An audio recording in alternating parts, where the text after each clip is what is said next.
Okay, here we are. Hi-hat set number 3. These are my 1950s Ks. I love these hats. I used them on the second tour, world tour that I did with Tori Amos. We just tried them one day on the tour, and John Evans, Tori's longtime bass player, really liked the sound, and we decided that I would use them for the remaining part of the tour, which was most of that year, which was 2023. So here's some footage of me playing them here at the Albert Hall.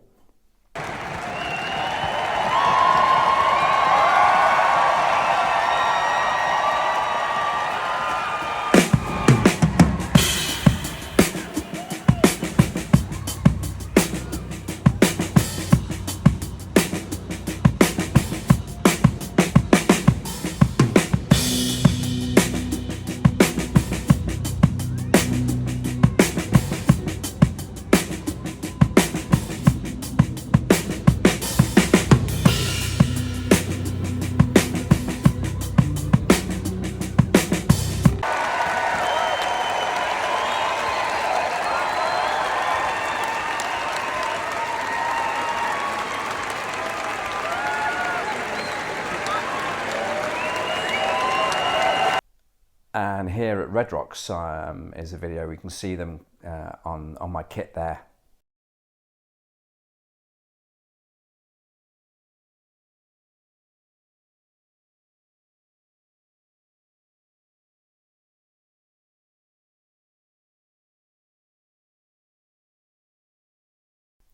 So they're gorgeous. I've used them on a few recordings with Sam Smith, etc. That lovely sort of dark tone that they've got.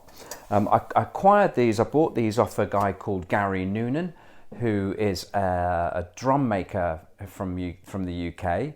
He originally made my first original Purple Heart snare drum, and he also used to deal in some drums would pass his way, vintage drums and vintage cymbals.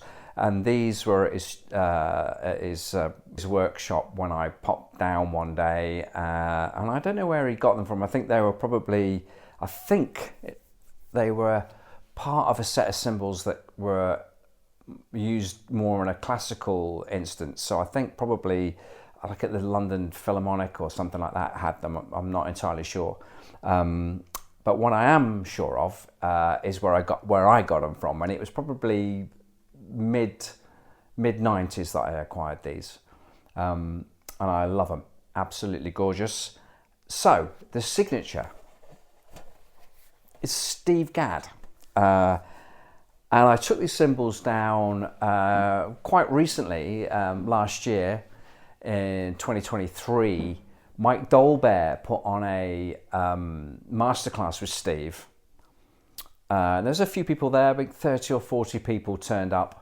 And Steve, it was a great night. It was quite a long masterclass. I think he did 3 hours, and it was mainly chat about his career, and he did a little bit of playing, no drum kit, but he played some brushes and a bit of pad, and mainly chat with Steve.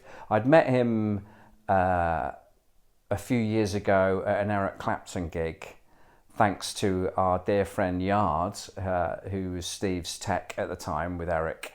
And I met him backstage, and he was a wonderful, warm man. And I also met him a little later on with Stanton Moore when we were playing. We did a Zildjian event at one of the NAMM shows. The date, I think, was 2020. Here's the picture. So that's me, Stanton, and Gadd at... we played for the Zildjian event, and Steve came to the show, and we had a picture with him. And yeah, and I've seen him since. I've seen him a few times since. We've spoken a few times, and it's always nice to chat to him about music. And I've seen him most recently at Ronnie Scott's with his band. That was great to see him there. And he signed these hats at the masterclass that Dolbear had put on. So that is the story behind my 1950s Ks. And these are staying in my studio. I record now with them quite a lot. They're not going anywhere, but I love them, and I hope you do too.